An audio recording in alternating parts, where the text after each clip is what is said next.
RFK Jr. out on the campaign trail. He has announced his running mate, and how much will he pull away from either side as an independent now?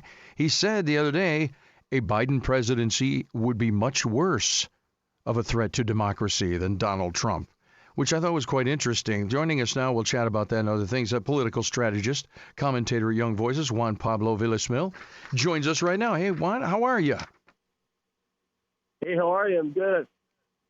I think I'm okay. We're just waiting on psychological test results, so we don't even know. So, how much of how many votes? How much of the electorate is he going to pull away with his independent? Is he gaining traction? He's got the brand name.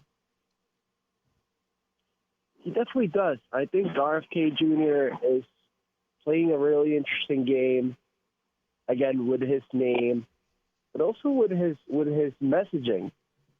He has this environment/health-centric campaign talking about the chemicals in our water and our environment and all these things that actually a lot of Americans are interested in, because it is an issue that other politicians have not talked about too much. Yeah. What does he say about the economy? Because all the numbers show the big concern is the southern border and the economy. What is his stance on those? Has he said?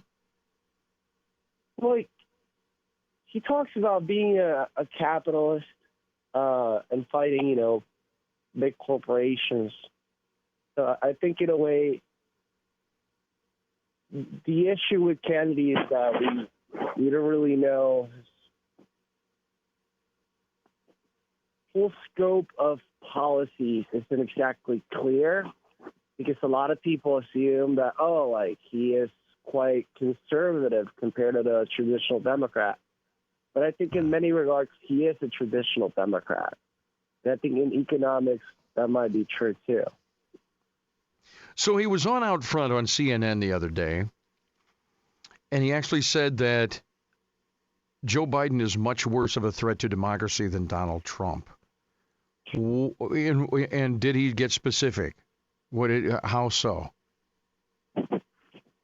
Yeah, so basically his argument is that the Biden administration, not the campaign, used political power in a broad pressure campaign to censor certain viewpoints related to COVID-19 and the 2020 election in a way that he considers a direct threat to freedom of speech.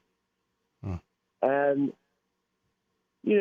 his argument is quite personal, because there's a Supreme Court case right now in which one of the examples in the center of that dispute is that a White House official sent an email to Twitter, to a staffer specifically, in the application, that platform, in which they were requesting to delete a tweet that Kennedy sent, in which she suggested, without evidence, that baseball legend Hank Aaron had died from the COVID-19 vaccine. So whatever we think about that fact in itself, that statement, Kennedy has a problem with the government going out of its way to telling the platform to delete a statement. Yeah. So he does. It seems like issue by issue, he appeals to either side, which I guess kind of makes sense for a third party candidate, right? You did some things from the Republican side, some things on the Democrat side. Here's a question for you.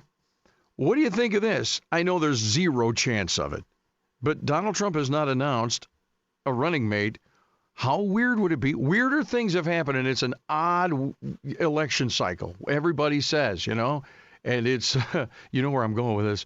What if Donald Trump phoned him up and said, listen, Robert Jr., What do you think of running with me as a vice president? Well, first of all, Robert F. Kennedy Jr. probably would say no. But what do you think would happen there? Yeah, that was something people talked about, and I actually could see the logic for it later on, closer to the election, if RFK proved to be taking, let's say, 5 to 10% of the vote in each state. The thing is that he's not in all the ballots right now, so we don't even really know what potentially could happen with him there. But I certainly don't see Trump doing that. I think he benefits from having RFK as an independent on the ballot. I think it hurts Biden more than it benefits Trump. But, yeah, as you say, you never know. Politics are crazy, so. It's been just really nutty. So here's a question for you.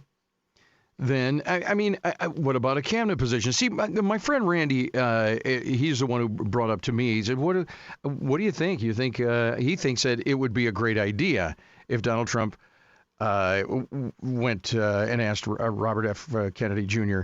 to be his running mate?" And I said, the problem I think would be the base.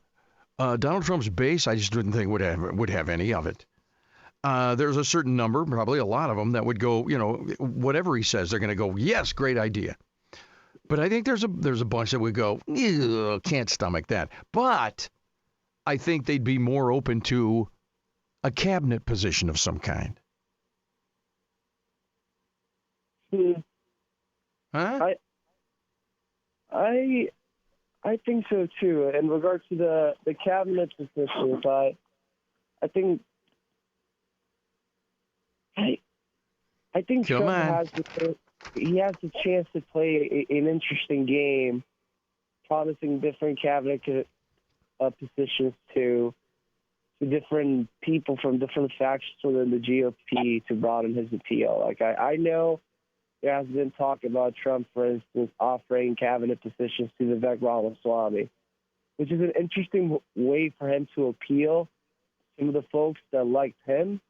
Yeah. Without having to select him as a VP.